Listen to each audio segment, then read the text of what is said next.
Canada سے مجھے ایک سردار جی کی ای میل آئی، انہوں نے کہا کہ 1947 کی پارٹیشن کے دوران میری ماں بھی پاکستان رہ گئی تھی۔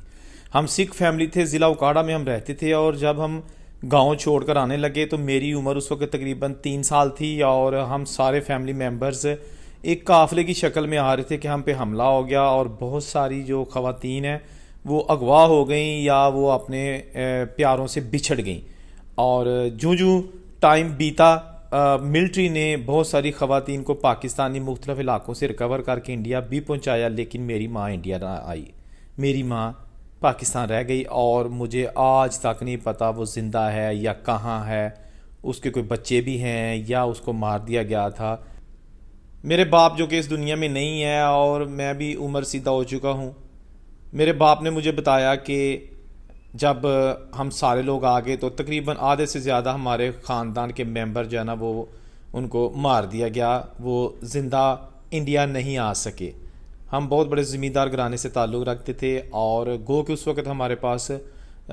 پیسہ نہیں تھا، کوئی ایسی چیز نہیں تھی کہ جو ہم سے چھین کر وہ لے جاتے، لیکن اس کے باوجود انہوں نے خواتین کو اغوا کیا اور بہت سارے لوگوں کو ہمارے سامنے قتل کر دیا۔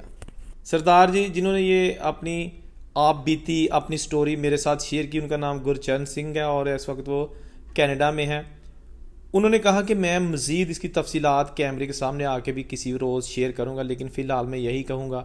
کہ 1947 کی پارٹیشن نے میری ماں چھین لی۔ ساری زندگی میں اپنی ماں کے پیار کو ترستا، آج بوڑھا ہو گیا ہوں، میرے پوتے ہو گئے ہیں، لیکن میری ماں جس کو شاید میں اس کا چہرہ بھی نہیں جانتا کیونکہ میں چھوٹا تھا، ہر وقت خوابوں خیالوں میں رہتی ہے۔ مامتا نام ہی اس چیز کا ہے کہ بچے ماں کو نہیں بھولتے اور ماں اپنے بچوں کو نہیں بھولتی۔ انہوں نے کہا کہ جب کچھ خواتین آئیں 5-6 سال بعد ملٹری نے ان کو پاکستان سے انڈیا پہنچایا، تو اس وقت میرے باپ نے کہا کہ ہم بھی جاتے تھے اپنی جو ہماری گمشدہ خواتین تھیں ان کی تلاش کے لیے، جو کیمپ ہوتے تھے وہاں جا کر جب ہمیں پتہ چلتا کہ پاکستان سے کچھ لڑکیاں برآمد کی گئی ہیں اور وہ فلاں جگہ پر رکھی گئی ہیں انڈیا کے علاقوں میں، تو ہم وہاں جاتے اور جا کر تلاش کرتے کہ کہیں اس میں ہماری لڑکیاں تو نہیں ہیں۔ اگر کسی کی لڑکی وہاں پہ ہوتی اور وہ پہچان لیتا تو پوری جانکاری اور پوری انویسٹیگیشن کے بعد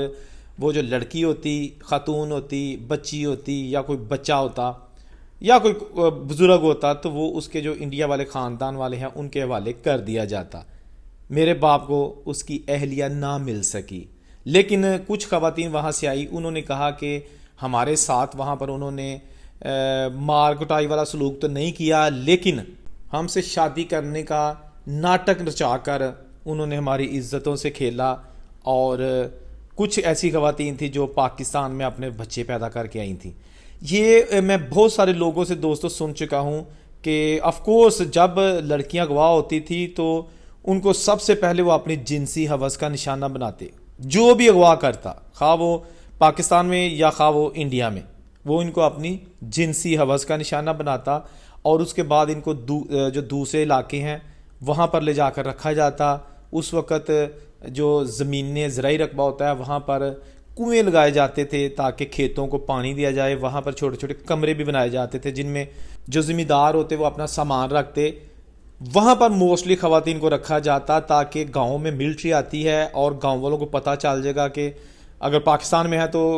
گاؤں والے بتا دیں گے جی یہاں پر ہندو یا سکھ خواتین اغوا کر کے رکھی گئی ہیں، اور اگر انڈیا میں کوئی لڑکی اغوا ہو کر رکھی جاتی تو وہ انڈیا میں بھی ملٹری کو پتہ چل جاتا کہ اس گاؤں میں کسی مسلمان کی کوئی لڑکی موجود ہے۔ خیر یہ سلسلہ جو ہے نا یہ چلتا رہا، لیکن جو ٹائم گزرتا گیا ملٹری جو ہے نا وہ آتی یا لوگ ان کی شکایت کرتے کہ اس گھر میں مغوی لڑکیاں موجود ہیں تو ان کو بازیاب کروایا جاتا، لیکن بہت ساری پھر ایسی خواتین تھیں جن کو 8-10 سال ہو گئے تھے، خواہ وہ انڈیا میں رہ گئی تھیں خواہ وہ پاکستان میں رہ گئی تھی، تو موسٹلی جو ہے نا وہ بچوں والی ہو گئی تھی، اور ان کو پھر واپس جانے میں کافی پریشانی کا سامنا کرنا پڑا، کیونکہ بچے جب پیدا ہو جائیں تو ماں کے لیے سب سے مشکل لمحہ ہوتا ہے کہ اپنے بچوں کو چھوڑ کر ہمیشہ کے لیے کسی ایسی جگہ چلے جانا جہاں پر واپسی کی کوئی گنجائش نہیں ہوگی یا ملنے کی بھی کوئی آس یا امید نہیں ہو سکتی۔ تو سردار جی جنہوں نے مجھے ای میل کر کے ڈیٹیل بتائی، ان کا یہی کہنا تھا کہ میری کوشش ہے کہ کسی طریقے سے مجھے پتہ چل جائے کیونکہ میں جو ہے نا اوکاڑا جانا چاہتا ہوں کینیڈا سے، اور وہاں جا کے کسی کوئی ایسا بندہ مجھے مل جائے تاکہ جو مجھے وہاں کے بزرگوں سے ملا سکے، تاکہ وہاں کی جو آس پاس کے گاؤں کا نالج ہو، یا وہ ریکارڈ جہاں سے میں اپنے خاندان کی انفارمیشن لے سکوں۔ تو ابھی میں بہت کوشش کر رہا ہوں، کیونکہ جو میری ایج بڑھ رہی ہے، مجھے اپنی والدہ کی تلاش یا اس کے جو پریوار ہے یا جو لوگ